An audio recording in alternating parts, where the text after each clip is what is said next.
रहे थे class 10th का श्वसन। ठीक है, बायोलॉजी का चैप्टर था, दूसरा चैप्टर में श्वसन पढ़ रहे थे। श्वसन का एक पार्ट हम लोग पढ़ लिए हैं। आज हम श्वसन का दूसरा पार्ट पढ़ेंगे, जिसमें कि पढ़ेंगे मनुष्य में श्वसन। ठीक है, मनुष्यों में श्वसन। हालांकि नहीं दिख रहा होगा तो यहाँ पर लिख देता हूँ मैं, मनुष्य में श्वसन। ठीक है, मनुष्य में श्वसन किस प्रकार से होता है इसको हम देखेंगे। ठीक, तो श्वसन मतलब जो हम लोग श्वास ले रहे हैं, तो श्वास लेने की जो प्रक्रिया होती है, जैसे कि हम लोग श्वास लेते हैं तो श्वास लेने में बहुत सारे तंत्र काम करते हैं। ठीक है, तो इसीलिए श्वसन को जो है श्वसन तंत्र भी कहा जाता है। ठीक, जैसे कि हमारा जो शरीर है किससे बना हुआ है, कोशिका से बना हुआ है ना। तो कोशिका जो है मिलता है तो क्या बनता है, उत्तक बनता है। कोशिकाओं के समूह को क्या कहते हैं, उत्तक। और उत्तक से क्या बनता है, अंग तंत्र बनता है। क्या बनता है, अंग तंत्र बनता है। ठीक है, और अंग तंत्र से क्या बनता है, अंग बनता है। और अंग से क्या बनता है, शरीर बनता है। ठीक है, तो इस प्रकार से देखो पूरा एक मतलब बहुत सा इसमें योगदान है शरीर को बनने में। उसी प्रकार से श्वसन तंत्र जो है, श्वसन तंत्र में श्वसन करने में भी बहुत सारे हमारे बॉडी के पार्ट्स का उसमें उपयोग किया जाता है। ठीक है, इसीलिए इसको श्वसन तंत्र कहा गया। ठीक है, इसलिए इसको क्या कहा गया, श्वसन तंत्र। क्यों कहा गया, समझ गया, क्योंकि श्वसन तंत्र होने में बहुत सारे हमारे शरीर के भाग का इसमें प्रयोग किया जाता है। ठीक है, तो अब हम लोग पढ़ेंगे श्वसन तंत्र। श्वसन तंत्र इसलिए इसको कहते हैं, मनुष्य में श्वसन में सबसे पहले पढ़ेंगे कि श्वसन तंत्र होता आखिर इसमें जो है किन किन भागों का, हमारे शरीर का कौन कौन सा पार्ट इसमें उपयोगी साबित होता है। ठीक है, तो श्वसन तंत्र में सबसे पहले हम लोग जो श्वास लेते हैं, ऑक्सीजन को ग्रहण करते हैं या कार्बन डाइऑक्साइड को बाहर करते हैं, तो इसमें जो सबसे जो अहम भूमिका निभाता है, कौन निभाता है, नाक। कौन निभाता है, नाक है ना सबका। तो ये नाक से हम लोग क्या श्वास लेते हैं और कार्बन डाइऑक्साइड को हम लोग बाहर करते हैं। ठीक है, तो ये नाक हो गया। सबसे पहले किसका प्रयोग करते हैं, नाक का। किसका प्रयोग करते हैं, नाक का। ठीक है, नाक का। और नाक में किसका, नाक में कौन सा, तो नाक में जो है दो छेद दिख रहा है, सामने छेद दिख रहा है ना सबका, है ना भाई। तो इसी का प्रयोग होता है। ठीक है, तो नासिका जो छिद्र होता है, इस नासिका छिद्र के द्वारा इसका हम लोग जो है श्वसन तंत्र में नाक या नासिका छिद्र कहो। ठीक है, नासिका छिद्र से हम लोग इसमें इसका प्रयोग करते हैं, जो कि आगे हम पढ़ेंगे। नासिका के बारे में आगे और डिटेल से जानेंगे। सबसे पहले श्वसन तंत्र में थोड़ा सा बस ये जान लो कि नाक, जनरली नाक का प्रयोग होता है। नाक में फिर पढ़ेंगे हम कि नासिका छिद्र क्या होता है, फिर नाक में कौन कौन सा पार्ट्स होता है जहाँ से श्वास जो है इनहेल होता है, अंदर जाता है, वो अभी हम पढ़ेंगे। फिर जरा सा जान लो सीधा सीधी श्वसन तंत्र में कौन कौन सा पार्ट्स हमारे शरीर का उपयोगी है। तो एक नाक हो जाता है, क्या होता है, नाक होता है। उसके बाद फिर होता है फेरिंग्स। क्या होता है, फेरिंग्स, जिसको कि ग्रसनी भी कहते हैं, उसको क्या कहते हैं, ग्रसनी, है ना। और कंठ द्वार यानी कंठ द्वार। ठीक है, अंदर से श्वास को पहुंचाते हैं ना। आगे डिटेल से पढ़ेंगे। नाक जो है श्वसन तंत्र, नाक से प्रारंभ होकर के फेरिंग्स में जाता है। फेरिंग्स से, है ना, नाक से कहाँ गया ऑक्सीजन, फेरिंग्स में गया, जिसको कि कंठ द्वार कहते हैं। उसके बाद फिर कहाँ जाता है, लेरिंग्स में जाता है। फेरिंग्स के बाद कहाँ जाता है, लेरिंग्स में। फेरिंग्स के बाद कहाँ जाता है, लेरिंग्स में। फेरिंग्स को कहते हैं हिंदी में कंठ द्वार, और लेरिंग्स को कहते हैं स्वर तंत्र। लेरिंग्स को क्या कहते हैं, स्वर तंत्र। ठीक है, हम लोग जो बोलते हैं, ठीक है, आवाज़ जो निकल रही है, तो तुम लोग ध्यान से देखना, यहाँ पर जो है वो क्या होता है, वाइब्रेट होता है। ठीक है, यहाँ देखोगे ना, साउंड जैसा लगेगा, बॉक्स जैसा यहाँ रखा हुआ, कुछ बोलो, यहाँ हाथ रखो, देखो वाइब्रेट हो रहा है ना, तो वाइब्रेट हो रहा है, तो ये भी इसी सिस्टम में जुड़ा हुआ है। ठीक है, तो इसको क्या कहते हैं, लेरिंग्स। इसको क्या बोलते हैं, जो साउंड दे रहा है इसको लेरिंग्स कहते हैं, हिंदी में स्वर तंत्र, और इसको लेरिंग्स कहते हैं। ठीक है, उसके बाद फिर कहाँ जाता है, फिर ट्रेकिया का प्रयोग होता है। ट्रेकिया जो श्वास नली, जो पूरा नली है, ये हमारा क्या होता है, ट्रेकिया होता है। क्या होता है, ट्रेकिया होता है। आगे हम इसमें फिगर में भी समझेंगे बढ़िया से। तो सबसे पहले ध्यान देना फिगर को। श्वसन तंत्र में हम लोग जो है, ध्यान दो यहाँ पे, ये है तुम्हारा लेरिंग्स। सबसे पहले जो है नाक, ये नाक हो गया। ठीक है, यहाँ से श्वास गया, यहाँ से श्वास ये कहाँ गया, लेरिंग्स में। कहाँ से गया, लेरिंग्स। कहाँ गया, लेरिंग्स। कहाँ गया, लेरिंग्स। ठीक है, और उसके बाद ग्रसनी, ये इसमें आया ना, उसके बाद लेरिंग्स, उसके बाद फिर ट्रेकिया। ये क्या होता है, ट्रेकिया। फिर ट्रेकिया से होकर के आगे नीचे प्रोसेस है इसका, इसको और डिटेल से पढ़ेंगे। अभी यहाँ पे समझो कि ट्रेकिया में जाता है। ट्रेकिया के द्वारा जो है श्वास फिर कहाँ चला जाता है, फेफड़ा में चला जाता है। ट्रेकिया के बाद कहाँ जाता है, फेफड़ा में जाता है, और फेफड़ा से फिर जो है ब्लड के माध्यम से, हेमोग्लोबिन के माध्यम से, है ऑक्सीजन के माध्यम से, हमारे पूरे शरीर में रक्त के माध्यम से ऑक्सीजन जो है क्या करता है, पहुँचता है। ठीक है, तो सबसे पहले ये देख लिया, है ना, नाक जो है फेरिंग्स, फेरिंग्स से गया लेरिंग्स, लेरिंग्स से ट्रेकिया, और ट्रेकिया से कहाँ चला गया, फेफड़ा में, है ना। तो सबसे पहले नाक के बारे में और डिटेल से ऐसे समझेंगे यहाँ पे। नाक में जो है सबसे पहले यहाँ नासिका में, कहाँ आया श्वास, नासिका में, है ना, कहाँ आया, नासिका, ये नासिका हो गया। ठीक है, और नासिका का जो सामने ये दोनों जो छिद्र, ये नासिका छिद्र कहलाता है। क्या कहलाता है, नासिका छिद्र कहलाता है, नासिका छिद्र कहलाता है। ठीक है, और नासिका छिद्र में जब नाक के नासिका छिद्र में श्वास आया तो उसके बाद ये जो छेदा दिख रहा है तुमको, ये दिख रहा है ना, नाक है ना, 2 छेदा, ये अंदर की ओर जाएगा तो ये अंदर की ओर भी दो अलग अलग छेद है ना, अलग अलग जा रहा है ना, और ये दोनों जो है जाकर के कहीं तो एक जगह मिलेगा। बात समझ रहे हो ना, ऐसा थोड़े दुयोदम जा रहा है, कोई इधर चल जाएगा उधर चल जाएगा, है ना, इधर से निकल जाएगा, नहीं ना, कहीं जाकर के मिलता है ना। तो उसी को बोलते हैं नासिका बेस्म। क्या बोलते हैं उसको? नासिका बेस्म। यानी कि ये जो नासिका छिद्र है, जो हॉल है, ये जो हॉलवा अंदर गया दुइयों और दोनों एक जगह जाकर के जहां मिला, उसी को कहते हैं क्या? नासिका बेस्म। क्या कहते हैं उसको? नासिका बेस्म। तो नासिका बेस्म क्या है? तो नासिका बेस्म जो है हमारा नासिका छिद्र, नासिका जो छिद्र है उन दोनों को जो जहां पर नासिका छिद्र जाकर के मिलता है उसी को क्या कहते हैं? नासिका बेस्म कहते हैं। उसी को क्या कहते हैं? नासिका बेस्म कहते हैं। और ध्यान देना, जो नासिका छिद्र है और ये नासिका छिद्र अंदर जाकर के जहां मिला है और वहां पर ये बीच में देखोगे दीवार की तरह है ना, ये पट्टी है ना रे, दीवार की तरह देखो सबका, है ना। तो वो क्या है? पट्टी। वो क्या है? नासिका पट्टी। वो क्या है? नासिका पट्टी, है ना। और यही कहते थे, लड़ा झड़ा होता कहता मार नासिका पट्टी, नकबत्ती, बत्ती भी इसको बोलते हैं, नकबत्ती नहीं कहता, नकबत्ती तोड़ देंगे, टूट जाएगा तो आदमी खत्म। बात समझ रहे हो ना। तो इसको बोलते हैं नासिका पट्टी। इसी को क्या बोलते हैं? नासिका पट्टी। और नासिका पट्टी के फिर और अंदर जाओगे, नासिका पट्टी से फिर उसके अंदर डीप का भाग जो कहलाता है वो प्राघान या प्रोकोष्ठ, प्राघान या प्रोकोष्ठ कहलाता है, प्राघान या प्रोकोष्ठ, ठीक है। तो इसका क्या काम है? प्राघान या प्रोकोष्ठ का क्या काम है? तो ये सूंघने का काम करता है। क्या करता है? सूंघने का। तुम लोग जो सूंघते हो ना, कुत्ता बिल्ला कहीं मरल है तो कितना खराब मांगता है, तो डायरेक्ट जो है यहीं से नहीं, ये अंदर ये इसको सुगंध आता है। किसको? प्राघान को। किसको आता है सुगंध? प्राघान को आता है सुगंध, ठीक है। और ये घ्राण क्षेत्र कहलाता है। वो जो पूरा क्षेत्र है जहाँ से सुगंध आता है उसी को घ्राण क्षेत्र भी कहते हैं, ठीक है। और सूंघने का क्षमता सबसे ज़्यादा होता है कुत्ता में, याद रखना। कुत्ता में क्या होता है? घ्राण क्षेत्र सबसे अधिक है। इसलिए देखा होगा कि फौजी लोग जो है, कुछ हो जाता है, कहीं मर्डर वर्डर हो जाता है, कुछ चीज़ को दफनाता है, गाड़ देता है, बहुत पुराना डेड बॉडी है, कुत्ता ले जाएगा, बम उम भी कहीं रहता है लगा हुआ तो कुत्ता तुरंत सूंघ करके बता देता है, नहीं रहता है कुत्ता, पुलिस लोग ले जाता है। तो ये कुत्ता में घ्राण क्षेत्र सबसे अधिक रहता है, ठीक है। इसीलिए क्यों? इसलिए क्या करता है? ये सूंघ पाता है, ठीक है। आगे बढ़े। उसके बाद आगे ध्यान देना, तो ये हम लोग जान लिए हैं, ठीक है। यहाँ पे ध्यान देना, उसके बाद जो है कुत्ता में अधिक रहता है, ये तो जान ही लिया है। घ्राण से क्या प्रयोग करते हैं? सूंघने के क्षेत्र में घ्राण क्षेत्र हमारा मदद करता है। क्या चीज में? किसी भी चीजों को सूंघने के लिए घ्राण क्षेत्र का उपयोग किया जाता है, ठीक है। क्लियर हो गया? उसके बाद ध्यान देना, यहाँ पे फेरिंग्स तो समझिए गया, ग्रसनी ये भाग जो है तुम्हारा, ठीक है। और उसके बाद जो है ध्यान देना लेरिंग्स। लेरिंग्स को दूसरा लेरिंग्स हुआ ना, लेरिंग्स को क्या कहते हैं? स्वर तंत्र। क्या कहते हैं? स्वर तंत्र। क्या कहते हैं? स्वर तंत्र, ठीक है। और उसके बाद लेरिंग्स को हम लोग स्वर तंत्र कहते हैं। उसके बाद आता है लेरिंग्स के बाद क्या आता है? ट्रेकिया। लेरिंग के बाद क्या आता है? ट्रेकिया। ट्रेकिया को जो है, अब ध्यान देना यहाँ से, इसको जरा डिटेल से समझना, ठीक है। ट्रेकिया जो होता है ये हमारा क्या है? ट्रेकिया क्या है? तो ट्रेकिया क्या है हमारा? देख लो यहाँ ध्यान से, ट्रेकिया श्वास नली है। हम लोग जो श्वास लेते हैं ना उसी को, उसमें ट्रेकिया है, ठीक है, श्वास नली। एक चीज और जरा सा इसमें समझा देते हैं हम, ये जो नली है ना, यहाँ पे आहार नाल भी है, ठीक है। इसी में क्या है? आहार नाल भी है ना। हम श्वास भी इसी से लेते हैं और भोजन भी इसी से लेते हैं, लेकिन वह श्वास ऑक्सीजन को और भोजन को पास कराने का जो काम करता है, जो ट्रैफिक बन करके हुआ करता है। यहाँ पर देखो गोल जैसा यहाँ लिखा दिया हुआ है, थोड़ा सा दर्शाया हुआ है, ये एपोग्लेटिक्स इसको कहते हैं। क्या कहते हैं? एपोग्लेटिक्स कहते हैं ना। एपोग्लेटिक्स क्या करता है ना, ये दरवानी का काम करता है, दरवान की तरह, ठीक है।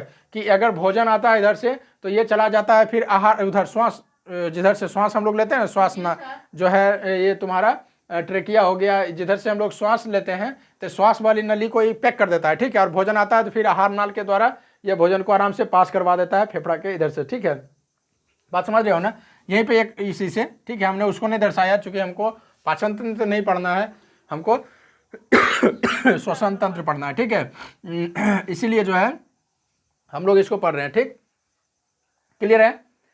तो ये देख लो ध्यान से, ये क्या करता है? ये एपोग्लेटिक्स बहुत बड़ा योगदान करता है, क्योंकि भोजन को पास कराने में, ये भोजन और श्वास को पास कराने में बहुत योगदान देता है, ठीक है। हम लोग जो श्वास लेते हैं तो ये चला आता है इधर भोजन के नाल की तरफ, ठीक है। तो हम लोग श्वास आराम से पास कर लेते हैं, ठीक है। इसीलिए कभी कभी खाते वक्त आदमी जो है, अगर खाना खा रहा है, ध्यान कहीं और रहता है, दूसरी जगह रहता है, खाने पर ध्यान नहीं रहता है, तो एपोग्लेटिक्स जो है ये आदेश माइंड कमांड करता है ना इसको कि भाई भोजन जा रहा है, उधर आ जाओ, इधर आ जाओ। तो ये बेचारा गड़बड़ा जाता है, थे ना, टुकुर टुकुर देखते रहता है, करने से भोजन आ रहा है कि श्वास आ रहा है, तो गड़बड़ा जाता है, माइंड नहीं इसको इंगित कर पाता, तो चल जाता है उधरे, भोजन की तरफ चल जाएगा, श्वास के तरफ नहीं, भोजन की तरफ चल जाएगा। भोजन जो है फिर फटाफट क्या होता है, श्वास नल में घुसने लगता है, फिर फेफड़ा तरफ यहाँ तरफ आता है, ये दोनों फिर इसको धक्का मारता है, फिर धक्का मारता है तो देखता है चावल उबल के दाना कभी नाक से बाहर निकल जाता है, निकलता है ना। तो ये एपिग्लोटिक्स का काम करता है। लेकिन हालांकि यहाँ पे अभी हम इसको नहीं पढ़ना है, यहाँ पढ़ना है लेरिंग्स के बारे में। समझ गया? लेरिंग्स ये पार्ट, ये जो दिख रहा है ना लेरिंग्स है। उसके बाद ट्रेकिया। ट्रेकिया होता क्या है और ध्यान देना, ट्रेकिया ये क्या होता है, अस्थि का बना होता है। पहला क्वेश्चन यहाँ से पूछ देता है, ट्रेकिया क्या चीज़ का बना होता है, तो अस्थि का उपास्थि का बना होता है। किससे बना होता है? उपास्थि। उपास्थि क्या होता है, ध्यान देना, एक होता है अस्थि, एक होता है उपास्थि। अस्थि मैंने हड्डी और उपास्थि मतलब भी हड्डी ही होता है। उपास्थि का मतलब हुआ कि वैसा हड्डी जो लचीला हो, जिसको हम लोग जो है मोड़ सके, है ना, मुलायम, यानी कि उसको हम लोग लपा सके। जैसे कि देखो कान में भी हड्डी है, मोड़ सकते हैं। जैसे नाक में भी हड्डी है यहाँ पर, इसको जैसे मनो से मोड़ दो। बात समझ रहे हो ना? तो याद रखना। तो उसी प्रकार के ये जो नाल होता है ना, ये नाल दिख रहा है ना, ये ट्रेकिया क्या चीज़ का रहता है? उपास्थि का बना होता है। क्या चीज़ का रहता है? उपास्थि का, यानी हड्डी रहता है लेकिन लचीला रहता है। उसको तुम जैसे चाहो उसे मोड़ सकते हो। बात समझ रहे हो ना? तो ये तुम्हारा हो गया। यहाँ से अगर क्वेश्चन आता है ऑब्जेक्टिव की ये ट्रेकिया क्या चीज़ का बना होता है, तो उपास्थि का बना होता है, एक नंबर, है ना। दूसरा बात क्या है कि अर्धबल है। क्या है? ये अर्धबल समझो है, इधर ध्यान दो। अर्धबलय क्या बना होता है? अर्धबलय जैसा बना होता है। क्या बना होता है? अर्धबलय। बलय मतलब होता है जैसे कि गोल, है ना। ये पूरा बलय हो गया और आधा अर्धबलय हो गया। तो ये जो आहार नाल है, ये जो सॉरी आहार नाल कह रहे हैं, ये जो ट्रेकिया है ये क्या है? अर्धबलय है। क्या कैसा इसका आकार है, मतलब संरचना कैसा है? तो अर्धबलय है। अर्धबलय, ठीक है। अर्धबलय में तो देखते हो आधा ऐसे हो जाएगा तो पूरा हो जाएगा, ये बलय हो जाएगा, लेकिन आधा है तो अर्धबलय, ठीक है। अब अर्धबलय ये क्यों रहता है इसको हम समझा रहे हैं, ध्यान से देख लेना, ठीक है। यहाँ से ऑब्जेक्टिव क्वेश्चन आएगा, ध्यान देना। ट्रेकिया क्या चीज का बना होता है? उपास्थि का बना होता है। यह अर्धबलय होता है। उपास्थि मतलब लचीला, ठीक है। तो तुम लोग बताओ, तुम लोग जो है ये नाक वाला पहनते हो, उपास्थि में पहनते हो कि अस्थि में पहनते हो? उपास्थि में पहनता है। नाक वाला यहाँ पहनता है, कान में पहनता है, उपास्थि में पहनेगा। अस्थि में पहनेगा तो अस्थि में कहाँ से पहनेगा? हड्डी में पहनेगा, कैसे नाक वाला कान नहीं पहनेगा, तो उपास्थि में पहनता है, ठीक है। बात समझ रहे हो ना? तो ये ध्यान दो। यहाँ पे आगे बढ़ते हैं। क्लियर? हम यहाँ पे थे ट्रेकिया के बारे में। ट्रेकिया उपास्थि का बना होता है। ट्रेकिया कैसा है? अर्धबलय है। अब ये अर्धबलय क्यों रहता है, ध्यान देना। ये अर्धबलय जो होता है ना, ये स्प्रिंग का काम करता है। स्प्रिंग समझते हो? स्पंज का काम करता है। स्प्रिंग जो है स्पंज करता है ना, स्पंज का आकार का होता है। क्योंकि यह जो है स्पंज मतलब क्या समझो, रुई है। रुई को तुम दाब दो फिर छोड़ दो, फिर वही आकार में आ जाता है। मतलब दाबने के बाद वह पचक जाए और छोड़ने के बाद वो फिर वो अपना पूर्ण रूप में आ जाता है, तो वही उसी को हम स्पंज कहते हैं। तो ये वही का काम करता है। यहाँ होता क्या है, ध्यान देना, है ना। यहाँ से ऑक्सीजन गया, सप्लाई किया, ठीक है। तो ऑक्सीजन को अगर लिया तो ऑक्सीजन लेने के बाद ये सिकुड़ जाता है। क्या होता है? सिकुड़ता है। ये सिकुड़बेन करेगा ये बलय। अर्धबलय का समझो योगदान क्या होता है, ये सिकुड़ता है। ये पाइपा जो है ना सिकुड़ता है। ध्यान से समझो। तुम लोग जो है मान लिया जाए कुछ एक पॉलीथीन ले लो या कुछ भी ले लो, बैलून, ठीक है, या तो फिर तो उसमें अगर श्वास को ऐसे खींचोगे, ऐसे खींचा कस के पाइप से, तो वो चिपक जाएगा। खींचेगा तो चिपकेगा ना रहे, खींचे चिपके, और उसमें भरेंगे तब ना फैलेगा, भरेंगे तब ना फैलेगा। तो जब श्वास हम लोग जो है खींचते हैं, है ना, तो ये क्या हो जाता है? चिपकता है। क्या होता है? चिपकता। और चिपक जाएगा। ये अगर सट जाएगा तो फिर दिक्कत हो जाएगा, फिर तो ऊपर नीचे होने लगा आदमी को। बात समझा कि नहीं? तो उससे बचने के लिए, यानी कि ये जो है तुम्हारा लेरिंग्स, ये जो पार्ट से ये लेरिंग्स जो है, ये ट्रेकिया जो है, यह ट्रेकिया ये आपस में नहीं सटे या नहीं चिपके, आपस में नहीं सिकुड़े, है ना। इसको बैलेंस करने के लिए ये दिया, ये लगा, ये जो है नेचर दिया गया है हम लोग को, है ना। ये प्रकृति का दिया हुआ गिफ्ट है कि ये क्या चीज़ है? अर्धबलय। क्या है? अर्धबलय। तो अर्धबलय उसको रोकने का काम करता, नहीं तो पूरा दिन चिपक जाता है, सट जाता है। बात समझ रहे हो ना? तो इसको एक शेप, एक आकार एक देने का काम करता है अर्धबलय। अर्धबलय यानी कि इसका संकुचन को कम करता है, समझ गया? नहीं तो एकदम पूरा संकुचन हो जाता है, एकदम चिपक जाता है। ये कौन? ट्रेकिया। इसको रोकने का काम करता है अर्धबलय, ठीक है। आगे ध्यान दो। अर्धबलय समझ गया, ठीक है। अब ये हम यहाँ जानेंगे कि ये जो ट्रेकिया है, यही लंबाई है, यही ट्रेकिया है। इसका लंबाई कितना होता है? यहाँ से इंपॉर्टेंट क्वेश्चन होता है। तो मनुष्यों में जो है ट्रेकिया की लंबाई 11 सेंटीमीटर होता है। कितना होता है? 11 सेंटीमीटर होता है। ध्यान देना। अब यहाँ जरा सा और समझो फिगर को। इसकी लंबाई कितना होता है ट्रेकिया का? 11 सेंटीमीटर। कितना होता है? ये जो है ना, ये 11 सेंटीमीटर का होता है, ठीक है। अब ध्यान देना। तो यहाँ से जो ट्रेकिया आया ना, यहाँ फिर दो भाग में बट गया, एक उधर चला जाता है, एक इधर चला जाता है, ठीक है। ये दो भाग में चला जाता है। और ये जो दो भाग में गया ना, ये जो ये पार्ट दिख रहा है ना, ये वाला, यही कहलाता है श्वसन या ब्रोंकस। इसी को कहते हैं श्वसन या ब्रोंकस। यानी कि ये फेफड़ा क्या गो होता है मानव को? दो गो होता है। शरीर में क्या गो रहेगा? दो गो, बाएं तरफ, एक दाएं तरफ, ठीक है। बात समझ रहे हो ना? लेफ्ट राइट रहता है। और ये जो यहाँ से ट्रेकिया आया, ध्यान से समझना फिगर को, यहाँ से ट्रेकिया आया, और इस ट्रेकिया में देखो ये इस पार्ट के ये जो है ना ये नली, इस नली के द्वारा ऑक्सीजन सप्लाई होता है कहाँ, है ना। एक नली देखो यहाँ ट्रेकिया से इधर जुड़ा हुआ है, और एक नली ट्रेकिया से इधर जुड़ा हुआ है, ठीक है। ये ट्रेकिया से जो है ना इधर आकर के जुड़ गया, और ये इधर तो ये जो नली है जो ट्रेकिया से आकर के ये जो हमारा फेफड़ा में जो नली जुटा है, इस नली को कहते हैं श्वसन या ब्रोंकस, इसी को श्वसन कहते हैं या ब्रोंकस कहते हैं, ठीक है। अब ध्यान दो, तो फेफड़ा के अंदर जब फेफड़ा में ये चला गया, ठीक है, नली, तो ये क्या होता है, इस प्रकार से ये बना हुआ रहता है, एकदम जाली टाइप का, ठीक है। जैसे कि तुम लोग देखा होगा कोई भी पौधा को कबाड़ता है, उसका देखता है कितना पूरा जड़ रहता है भरा हुआ, है ना। ये बहुत असंख्य रहता है, ये पूरा भरा हुआ, यही ऐसे ही इधर भी रहता है। हम इधर नहीं बनाए, ऐसा मत समझना कि दोनों तो सेम ही ना है, ऐसा नहीं समझना कि इधर ऐसे रहता है, ऐसा बात नहीं है, वही चीज़ सेम इधर भी होता है, ठीक है। तो ये छोटा छोटा क्या होता है, ये एक जो है जाली नुमा बना हुआ रहता है, जाली टाइप का बना हुआ रहता है, ठीक है। इसको जाली नुमा ये बना हुआ रहता है, जिसको इसका नाम क्या है, इसका नाम है ब्रोंकीओल्स, इसको श्वास नलिकाएं कहते हैं, ठीक है। ब्रोंकिस, इसको ब्रोंकीओल्स, क्या नाम है इसका, ब्रोंकीओल्स। क्लियर रहेगा। देखो ई जो खाली हुआ ब्रोंकस, और इसी से बना ये तो ब्रोंकीओल्स कहते हैं इसको क्या कहते हैं। ये जो दिख रहा है ना, ये जो ये जड़ के तरह ये जो दिख रहा है ना तुमको, यही क्या है, ब्रोंकीओल्स है। ये क्या है, ब्रोंकीओल्स है, और यही ऑक्सीजन को पूरा भरपूर सप्लाई करता है। समझ गया, क्लियर है इसी में। और ध्यान दो, ये ब्रोंकीओल्स जो होता है ना, तो इसके आगे में ऐसे गोल गोल गोल नुमा इस तरह से रहता है बना हुआ, ठीक है। ये बहुत रहता है, ये गोल गोल इस तरह से बना हुआ रहता है, जिसको वायु कोश कहते हैं। इसी में वायु रहता है जमा, समझ गया ना, जो दिख रहा है ना गोल गोल, इसमें वायु रहता है, इसी को वायु कोश कहते हैं, ठीक है। और यहाँ से प्रश्न आएगा कि हमारे जो लंग्स है, फेफड़ा, इसमें वायु कोश की संख्या कितनी होती है, तो वायु कोश होता है 3.8 to the power 8, 3 into 10 to the power 8, यानी कि लगभग 3 लाख, लगभग 3 लाख हुआ, इतना रहता है संख्या में। समझा क्या, ये जो है इतना संख्या में ही रहता है, ठीक है। बस समझ गया रे। तो यहाँ से क्लियर हो गया, यहाँ आप कोई चीज समझने बाकी नहीं रहा। ये तो तुम्हारा फेफड़ा हो गया, ठीक है।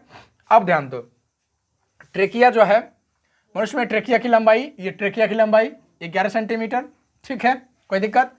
ट्रेकिया जो है, और ट्रेकिया से फेफड़ा में जो जुड़ा हुआ जो नली है ऑक्सीजन को पहुंचाने के लिए, इसको बोलते हैं श्वसन या ब्रोंकस, ब्रोंकस कहते हैं, ठीक है। और फिर फेफड़ा के अंदर जो नलिकाएं हैं, है ना, जो अलग अलग भागों, यानी कि असंख्य है, ये बहुत सारी संख्याओं में विभक्त है, इसी को कहते हैं ब्रोंकीओल्स या श्वास नली, ठीक, श्वास निकाय, ठीक है। और यही ब्रोंकस के जो है ये गोल गोल इस तरह से बना हुआ रहता है, जिसको वायु कोश कहते हैं। हवा जो है इसमें रहता है, ठीक है, ऑक्सीजन हमारा। आगे बढ़ते हैं, उसके बाद जो है फिर ट्रेकिया की समझिए लिया। मनुष्य में ट्रेकिया की लंबाई में बार कह रहा हूँ 11 सेंटीमीटर, इंपॉर्टेंट है थोड़ा सा यहाँ से। और ये तो तुम्हारा वही फेफड़ा हो गया, ठीक है, इधर है ना ट्रेकिया। ये पहले कहाँ गया, ये ट्रेकिया, देखो यहाँ ट्रेकिया, इसी को जो है श्वासनी, है ना, और फिर श्वास निकाय, इसी को यहाँ से गया, देखो श्वासनी, ये हुआ ना भाई, कहाँ गया ट्रेकिया, श्वास नली में गया, फिर उसके बाद श्वास निकाय ब्रोंकस में गया ना, है। उसके बाद फिर कहाँ गया, फिर वायु कोश में गया। बात समझ रहे हो, ये ऐसे करके ये बना दिए हैं हम, ये जो ऐसे जा रहा है ना, इसी को हम बना दिए हैं, ठीक है। देखो पहले ट्रेकिया से श्वसनी में गया वायु, वहाँ से कहाँ गया, श्वास निकाय में गया, कोई दिक्कत। वहाँ से गया कहाँ गया, ब्रोंकीओल्स में गया, यही ना ब्रोंकीओल्स है, ठीक है। उसके बाद ये ब्रोंकीओल्स कहाँ, फिर ये यहाँ से वायु कहाँ पहुँचा, यहाँ पहुँचा, ये गोल गोल गोल गोल, इसको वायु कोश कहते हैं, क्या कहते हैं, वायु कोश। अब ऑक्सीजन तो वहाँ पहुँच गया भरपूर। अब वहाँ से ऑक्सीजन कहाँ जाएगा, हमारे पूरे शरीर को ऑक्सीजन चाहिए भाई, तो वहाँ से ऑक्सीजन कहाँ जाएगा, रक्त में जाएगा। कहाँ जाएगा, रक्त में जाएगा। रक्त में जो है ऑक्सीजन, रक्त में तो ऑक्सीजन है ही, अगर रक्त में ऑक्सीजन नहीं रहेगा तो बताओ रक्त पूरा संचार करेगा, रक्त ब्लड का जो है हमारा जो शरीर में जो पूरा उसका ब्लड सर्कुलेशन होता है, हो पाएगा, नहीं हो पाएगा। तो इसीलिए ऑक्सीजन फिर कहाँ जाता है, रक्त में, और ऑक्सीजन के साथ मिलता है ना, और हीमोग्लोबिन वगैरह जो काम करता है इसी के द्वारा, ठीक है। और उसके बाद जो है रक्त में क्या है, हीमोग्लोबिन, रक्त में क्या है, हीमोग्लोबिन, ठीक है। ऑक्सीजन जो है रक्त को पहुंचाता है जहाँ तहाँ, जहाँ मतलब रक्त को संचार करने में इसका योगदान होता है, किसका, ऑक्सीजन का। लेकिन ऑक्सीजन समझ लो एक प्रकार से गाड़ी है, और उस गाड़ी पर ड्राइविंग करने वाला होता है हीमोग्लोबिन। कौन होता है, हीमोग्लोबिन। हीमोग्लोबिन ही तो ब्लड में तो हीमोग्लोबिन ही होता है ना, हीमोग्लोबिन रहेगा तभी तो वो जा पाएगा ना। तो ध्यान देना, तो रक्त में जो ऑक्सीजन के साथ ये प्रयोग करके ये रक्त जो है किसके साथ मिल जाता है, ऑक्सीजन के साथ। किसके साथ मिल जाता है, ऑक्सीजन के साथ। अब रक्त जो है यानी कि यहाँ वायु कोश से होकर के यह जो वायु अगर रक्त में मिल जाएगा तो यही कहला जाता है ऑक्सी हीमोग्लोबिन। क्या कहलाता है? Oxy haemoglobin. तो ऑक्सी हीमोग्लोबिन समझ गए इसको बोलते हैं, यानी कि जब ऑक्सीजन जो है फेफड़ा से होकर के यानी कि वायु कोष से होकर के जब यह रक्त में मिल जाता है, और रक्त में क्या रहता है? हेमोग्लोबिन। रक्त में जो है मिल करके यह हेमोग्लोबिन के साथ घुलनशील हो जाता है ना, तो यही क्या कहला जाता है? Oxy haemoglobin. यानी कि हीमोग्लोबिन में ऑक्सीजन जब साथ मिल जाता है दोनों, तो वो ऑक्सी हीमोग्लोबिन कहलाता है। ठीक है, और ऑक्सी हीमोग्लोबिन फिर क्या करता है? मैं अभी क्या बताया कि ब्लड में जो है ना हीमोग्लोबिन रहता है, ऑक्सीजन क्या करता है? ऑक्सीजन ब्लड को सप्लाई करता है, लेकिन कहाँ पहुंचाना, क्या कितना ले जाना है, कितना मात्रा कैसे क्या, वो सब हीमोग्लोबिन डिसाइड करता है। हीमोग्लोबिन ड्राइवर है, ऑक्सीजन गाड़ी है। ठीक है, बात समझ रहे हो ना? तो ड्राइवर ने चलाता है गाड़ी को रे। तो यह ध्यान रखना, ऑक्सी हीमोग्लोबिन तो बना लिया, ऑक्सीजन निकला यहाँ से तो किस में गया? रक्त में गया, वहां से हीमोग्लोबिन के साथ मिला, हीमोग्लोबिन के साथ मिलकर के क्या बना लिया? Oxy haemoglobin. और ऑक्सी हीमोग्लोबिन मिला करके ये क्या करेगा? अब यहाँ क्या करेगा? प्रत्येक कोशिका में जाएगा। रक्त कहाँ जाएगा? कोशिका में जाएगा। हमारे शरीर की सूक्ष्मतम इकाई क्या है? कोशिका है। तो खून कहाँ जाएगा? कोशिका में जाएगा। प्रत्येक कोशिका में जाएगा। कहाँ जाएगा? प्रत्येक कोशिका। आप ध्यान दो यहाँ से, अब प्रत्येक कोशिका में जाएगा, और प्रत्येक कोशिका से ये कहाँ जाएगा? फिर पहुंचेगा कहाँ? कोशिका ईंधन। कहाँ जाएगा? कोशिका ईंधन। कोशिका ईंधन क्या करता है? ग्लूकोज को जलाने का काम करता है, हम बताए थे, है ना, इसका पहला पार्ट में। कोशिका ईंधन क्या है? ग्लूकोज, जो हम लोग भोजन में क्या लेते हैं, ग्लूकोज ही हमको मिलता है हमारे शरीर में, जो है मतलब जो एनर्जी जो जिससे जनरेट होता है उसको जलाने का काम कौन करता है? कोशिका ईंधन। कौन करता है? कोशिका ईंधन। किसको जलाता है? कोशिका ईंधन। तो ग्लूकोज को, ध्यान देना, ग्लूकोज जैसे कि C6H12O6, ठीक है, इसको कौन जलाया? ऑक्सीजन। कोशिका ईंधन में ऑक्सीजन के मदद से ही ना ग्लूकोज जलता है, टूटता है, हालांकि जलाता है कोशिका ईंधन। ठीक है, अभी जलाता है क्या टूटता है? CO2 H2O और प्लस ऊर्जा, इस तरह से टूट जाता है। समझ गया? कार्बन डाइऑक्साइड में जलेगा तो कार्बन डाइऑक्साइड बचता था ना, बताए थे पिछले बार में हम, है ना। कार्बन डाइऑक्साइड, जल और ऊर्जा, कितना ऊर्जा बनता है? तो 38 ATP। कितना ऊर्जा हम बताए थे ना, वायवीय में, वायवीय और अवायवीय पढ़ा था ना। तो वायवीय यानी जहां वायु है तो वहां पर ऊर्जा कितना बनेगा? 38 ATP। कहाँ कितना बनेगा? 38 ATP। ठीक है, 38 ATP बन गया 38 ATP। अब ध्यान देना, हीमोग्लोबिन के बिना, हीमोग्लोबिन के साथ ऑक्सीजन की मदद से यह क्या होता है फिर? अब हम देखो, जब भोजन कर लिए, है ना, जो ग्लूकोज हमको मिला उसको जलाने का काम कौन करेगा? कोशिका ईंधन। कोशिका ईंधन जब जलाता है तो तुमको पता है ग्लूकोज में जो है जब वो जल जाता है तो क्या बच जाता है? Carbon dioxide gas, CO2। क्या बच जाता है? CO2। और यह CO2 को जिस प्रकार से हम ऑक्सीजन लिए, और ये जितना प्रोसेस से तुम देखा कि ऑक्सीजन हमारा यहाँ तक आया, उसी प्रकार से भोजन से हमको जो ग्लूकोज मिला, और उस ग्लूकोज को जलने के बाद जो CO2 जो बचा, वह CO2 फिर कहाँ जाएगा? हीमोग्लोबिन के साथ। और गैस है तो फिर उसी के साथ में बाहर जाएगा वो, फिर वही रक्त के साथ जाएगा। हीमोग्लोबिन के मदद से वो फिर जैसे जैसे ये ऑक्सीजन हमारा आया, उसी प्रकार से जो है वही प्रक्रिया से हमारा फिर क्या होगा? धीरे धीरे हीमोग्लोबिन उसको कहाँ तक बाहर, हीमोग्लोबिन के मदद से कार्बन डाइऑक्साइड जो कि ग्लूकोज के टूटने से जो बनता है कोशिका ईंधन के मदद से, ठीक है, तो वो CO2 को जो है हीमोग्लोबिन के मदद से CO2 जो है हमारे शरीर से, यह क्या होता है? कोशिकाओं के मदद से नासिका से क्या होता है? बाहर हो जाता है। क्या होता है? बाहर हो जाता है। ठीक है, तो ये प्रक्रिया हम लोग यहाँ तक पढ़ लिए हैं। अब हम आगे पढ़ेंगे इसमें, और थोड़ा सा यहाँ डिटेल से फिगर में और कुछ अभी पढ़ना है, इसको जल्दी से नोट करो, फिर आगे हम बढ़ते हैं।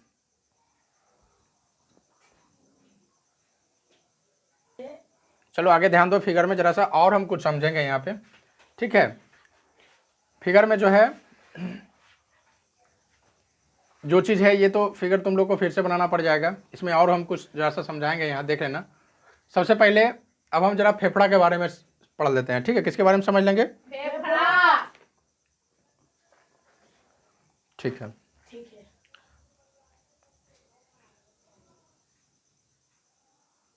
चलो फिगर को देखो जरा, फिर से देखो जरा, देखो इधर, फिगर तो वही है।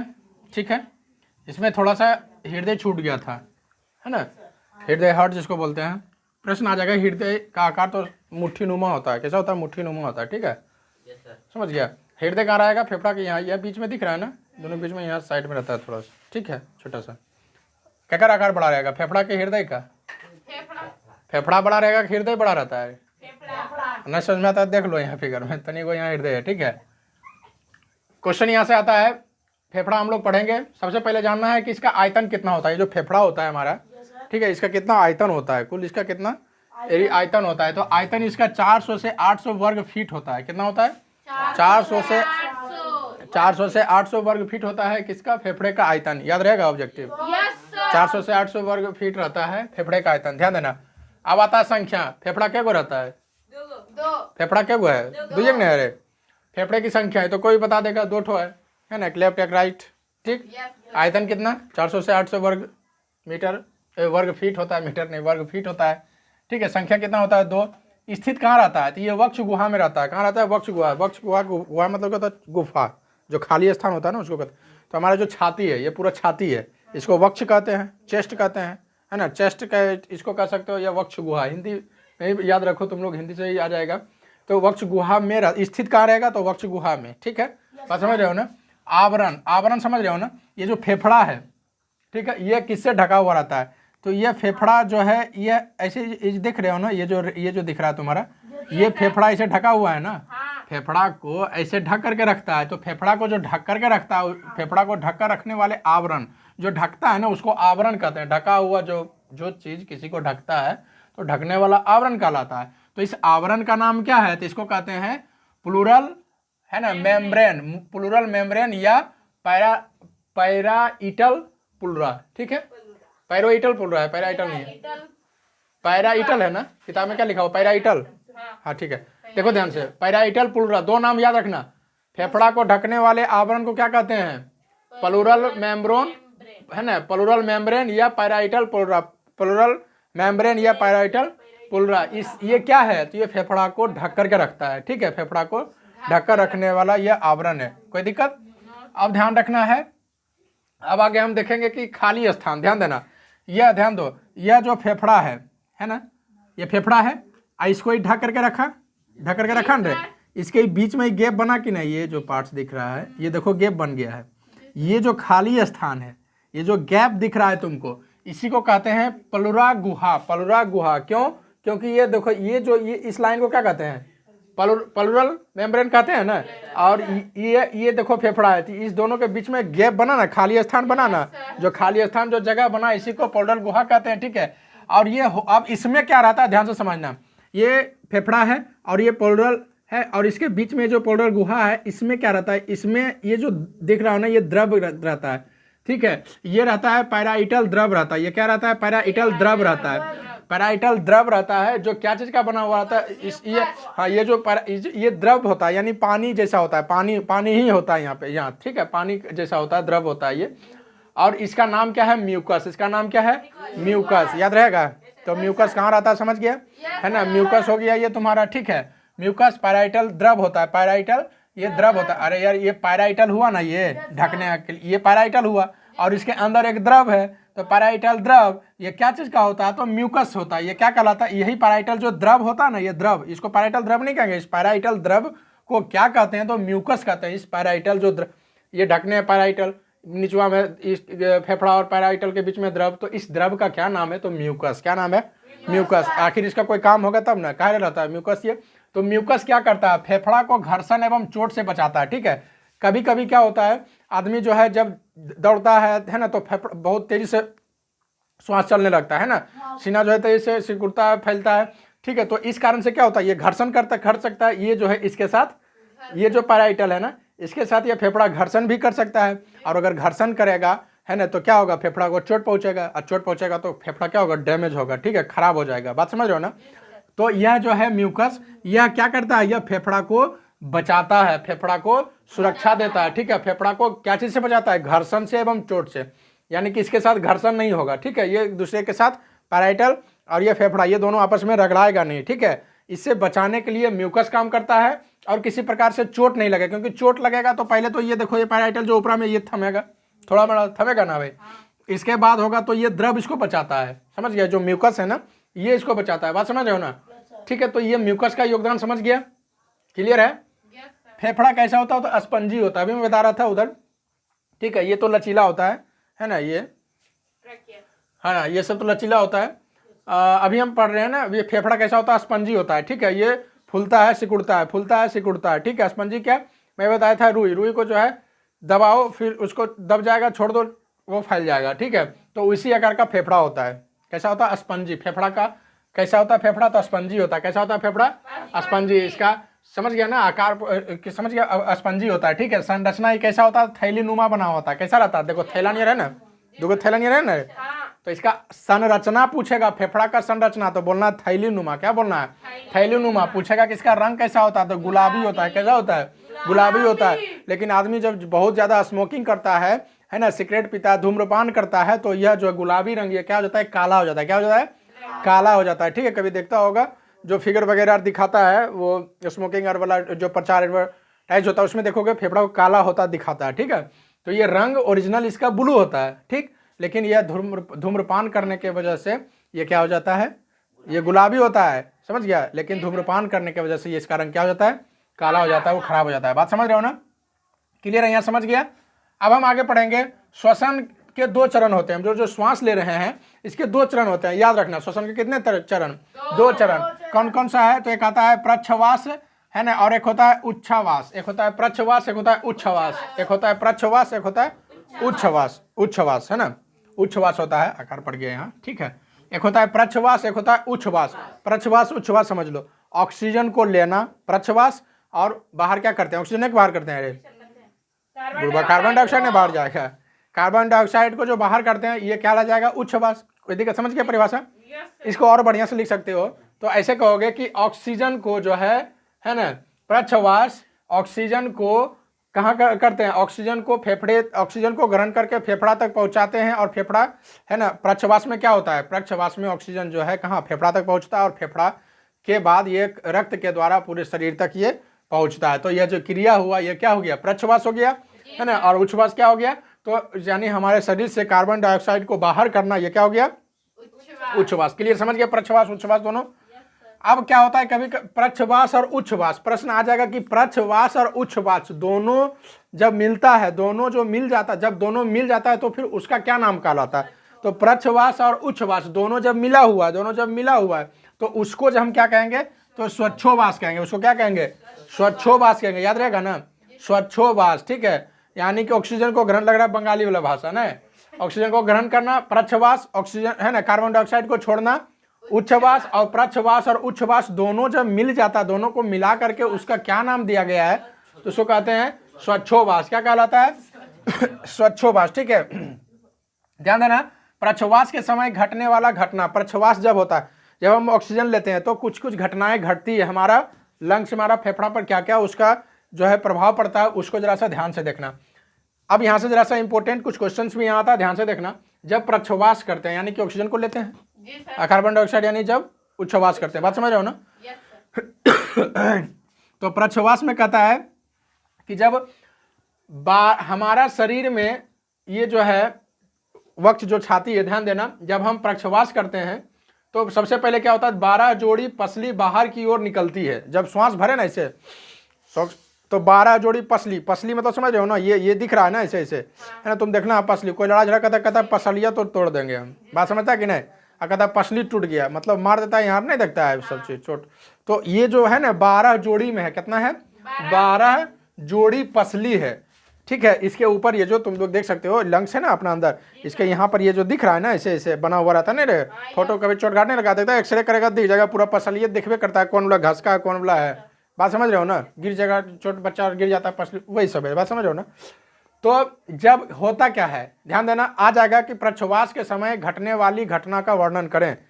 तो याद रखना, जब श्वास भरोगे, ऑक्सीजन भरा, तो पसली का ये 12 जोड़ी पसली जो है, ये 12 जोड़ी पसली क्या होता है, बाहर की ओर निकलता है, बाहर निकलेगा पहले, तुम देखो है ना, श्वास भरोगे, फोटो देखोगे अपना आईना के पास देखोगे, श्वास भरोगे तो ये पसली दिखेगा, ये जो पसली दिखेगा। तो जब श्वास भरते हैं यानी जब प्रच्छवास करते हैं, तो प्रच्छवास के समय जो है, जब ध्यान दो, यह 12 जोड़ी पसली क्या होता है, बाहर की ओर निकलता है, ठीक है, बाहर की ओर निकलती है। उसके बाद ध्यान देना, जिससे वक्ष गुहा का आयतन बढ़ जाता है। वक्ष गुहा मतलब ये पूरा चेस्ट हमारा, श्वास भरेंगे तो आयतन बढ़ेगा ना इसका। तो घटना याद रहा, पहला घटना क्या होगा, प्रच्छवास में हमारे शरीर में यहाँ जब प्रच्छवास होगा तो 12 जोड़ी पसली ये बाहर की ओर निकलती है। दूसरा में क्या होता है, वक्ष गुहा क्या होता है, फैल जाता है, उसका आयतन क्या हो जाता है, बढ़ जाता है, आयतन बढ़ जाता है, ठीक है, आयतन बढ़ जाता है। 2 याद रहेगा, ये दोनों काम होता है, घटना 2 याद रहेगा जी। चलो आगे देखो, एक और पढ़ना है, डायफ्रेम। ये क्या आता है हमारा? डायफ्रेम। एक होता है डायफ्रेम, क्योंकि जब ये फेफड़ा है, लंग्स है, और लंग्स के नीचे क्या है? पेट है, उदर गुहा इसको बोलते हैं, पेट है। तो यह जो है चेस्ट और ये जो है पेट, इन दोनों के बीच कोई भी तो पार्ट्स होगा ना भाई, क्योंकि इसको ऊपर की ओर रोक रखा है, इसको नीचे की, इसका ऊपर, मतलब दोनों के बीच बैलेंस करने रोकने के लिए तो कोई रहेगा ना। तो यही है, ध्यान रखना। तो ये जो हमारा ये लंग्स है, ठीक है, और नीचे पेट है, तो फेफड़ा और पेट, इन दोनों के बीच में ये स्थित रहता है डायफ्रेम। कैसा? ये डायफ्रेम, यहाँ अगर मोबाइल में दिख रहा होगा तो दिख रहा होगा, नहीं तो आकार ऐसा रहता है डायफ्रेम का, ठीक है, इस प्रकार से डायफ्रेम। क्लियर है? डायफ्रेम ऐसे रहता है, ठीक है। और ये डायफ्रेम क्या होता है? डायफ्रेम क्या करता है? तो वक्ष गुहा को उदर गुहा से अलग करता है। वक्ष गुहा छाती, उदर गुहा पेट, है ना, पेट में गुफा हुआ ना रे, तो उदर गुहा हुआ, तो उसको जो है पेट, छाती को, मैं अभी बता रहा था, छाती, वक्ष गुहा और उदर गुहा को अलग करने का काम कौन करता है? डायफ्रेम। याद रहेगा? पूछ देगा कि इन दोनों को अलग करने वाले कौन सा अंग है हमारे शरीर का, तो बोलना डायफ्रेम।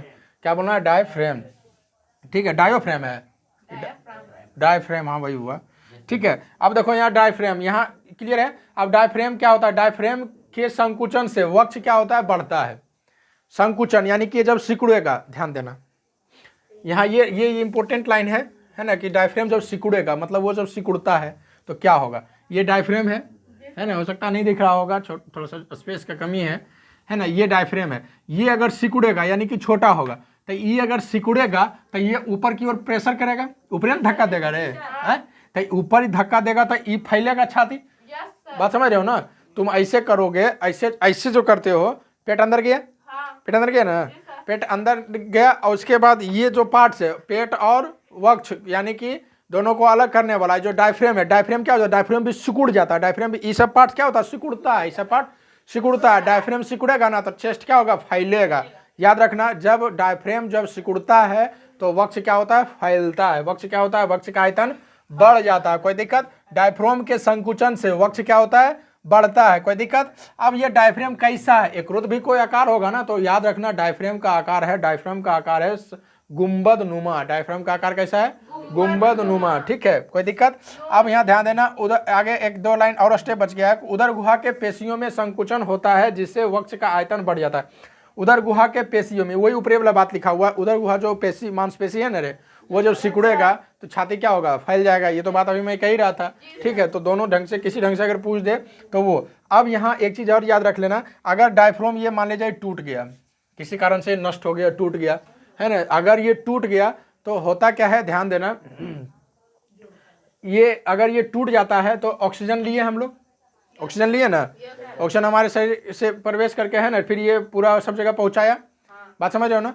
अब फिर जो है होता क्या है, तो हम पेट के हम लोग जो भोजन लिए, ग्लूकोज जो टूटा, ठीक है, तो सारा काम उसका हमारा है उधर में हुआ। बात समझ रहे हो ना? तो वहां से क्या ग्लूकोज टूटता है, कार्बन डाइऑक्साइड गैस निकलता है, तो कार्बन डाइऑक्साइड तो नीचे से ना बाहर जाकर के वो बाहर जाता है। तो ये क्या होता है? कार्बन डाइऑक्साइड फिर जो टूटा है तुम्हारा ग्लूकोज से उधर में, तो वह कार्बन जब ये जो टूट जाएगा, ये डायफ्रेम जब टूट जाएगा तो कार्बन डाइऑक्साइड क्या होगा? बाहर नहीं आ पाएगा, बाहर नहीं आ पाएगा, ठीक है। क्योंकि बाहर आने के लिए इसका योगदान बहुत जरूरी है, ठीक है। डायफ्रेम का योगदान बहुत ही जरूरी है, ठीक है। डायफ्रेम रहेगा तभी जो है उधर में ऑक्सीजन जो है, ये दोनों को चूंकि वो अलग करता है, तभी तो ये संकुचन होकर फिर ऑक्सीजन जो है इसके माध्यम से, ब्लड के माध्यम से, रक्त के माध्यम से फेफड़ा तक पहुंचेगा, फिर इस तरह से नासिका से कार्बन डाइऑक्साइड क्या होता है? बाहर होता है। अब ये पार्ट अगर टूट गया, ये दोनों को, यानी कि पेट को और फेफड़ा को अलग करने वाला ये जो पार्ट है, यही टूट गया, ये टूट गया, तो बताओ ये दोनों पार्ट भी डैमेज हो सकता है। होता क्या है एक्चुअली, जब ये पार्ट टूट जाएगा, डायफ्रेम जब कभी टूट जाता है, यहीं पर रहता है चेस्ट के नीचे, है ना, डायफ्रेम जब टूट जाएगा तो कार्बन डाइऑक्साइड क्या होगा? बाहर नहीं जा पाता है। और कार्बन डाइऑक्साइड जब बाहर नहीं जाएगा तो समझो वो आदमी बचेगा कि मरेगा? तुरंत मर जाएगा, है ना। कार्बन श्वास लिया, अब श्वास बाहर छोड़वे नहीं किया, है ना, लिया और लेने रह गया, बाहर होबे नहीं किया श्वास, तो आदमी बचेगा? तुरंत मर जाता है। इसीलिए कभी तुम लोग देखता होगा, कभी एक्सीडेंट वगैरह होता है ना, ऐसा कभी कभी एक्सीडेंट हो जाता है, या तो फिर ऊपर से कहीं इसको आदमी गिर गया, कुछ हुआ, तो कभी कभी क्या होता है, बहुत जगह ब्रेनर में चोट लगने से तो आदमी की मृत्यु होती है, एक्सीडेंट में ज़्यादातर ये चीज़ें होती है ना। ये क्या होता है? यही जो डायफ्रेम है ये टूट जाता है। डायफ्रेम क्या होता है? टूट जाता है। तो देखेगा कि शरीर में कहीं ब्लड उलड कुछ नहीं निकला, न तो नाक से खून निकला, न तो कान से निकला है, न तो पेट फटा है, कटा है पैर, तो कहीं कुछ नहीं हुआ, एकदम सब लगेगा एकदम शरीर इतना एकदम सही है, कोई दिक्कत नहीं है ना। फिर भी जो है आदमी मर गया, फिर भी आदमी मर गया। क्यों मर गया? क्योंकि उसका टूट जाता है क्या, यही ब्लड टूट जाता है डायफ्राम, और डायफ्राम इसका टूट जाएगा, तुरंत मर जाएगा, क्योंकि श्वास लिया ऑक्सीजन बाहर हो भी नहीं किया, तो कितना देर लगेगा उसको मरने में। बात समझ रहे हो ना? तो ये भी है साइंस है, याद रखना, ठीक। तो कभी कभी ये भी चीज़ें हो जाती है, ये सब अंदर का पार्ट्स होता है। कभी कभी देखा होगा कोई आदमी कहीं कुछ नहीं शरीर में दिख रहा है लेकिन वो मर गया, तो ये चीज़ें होती है, ठीक है। हालांकि बहुत सारे ब्रेन में चोट लग जाएगा, बहुत सारे पार्ट्स है हमारे शरीर में, वो पढ़ेंगे आगे कभी, है ना। लेकिन यहाँ पे डायफ्राम भी अगर टूट जाएगा तो आदमी का शरीर में कहीं कुछ चीज़ नहीं दिखेगा, कटा फटा टूटा फूटा, लेकिन ये अंदर का पार्ट है, ये टूटेगा तो आदमी का मृत्यु हो जाता है डायफ्राम के टूटने से। कोई दिक्कत? तो यहाँ तक तुम समझ गया। अब कुछ नहीं है इसमें, है ना, पूरा डिटेल से इसको मैंने समझा दिया है। थोड़ा मोड़ा जो भी है, थोड़ा सा रक्त उक्त के बारे में तो जरा सा देख लेना। अब कुछ बचा नहीं, इससे ज़्यादा प्रश्न पूछता नहीं है, ठीक है। इसको हमने ख़त्म कर दिया है। अब फिर दो पार्ट में इसका वीडियो बनेगा, ठीक है। तुम लोग भी इसको बढ़िया से देख लेना, नोट कर लेना, उतार लेना, एकदम समझ लेना, एक दो बार देख करके, है ना। फिर क्वेश्चन आंसर करवाएंगे, कहीं से कुछ नहीं छूटेगा, ठीक है। तो यह क्लास 10th का तुम्हारा जीव विज्ञान का दूसरा चैप्टर जो है श्वसन, ये आज क्या होता है, समाप्त होता है, ठीक है। मिलते हैं अगले वीडियो में, ठीक है। तब तक के लिए आप लोग को भी अगर वीडियो अच्छा लगता है तो लाइक करिए, सब्सक्राइब करिए, ठीक है, और शेयर करें, और अगले वीडियो में मिलते हैं, ठीक। इसको नोट कर लो तुम लोग।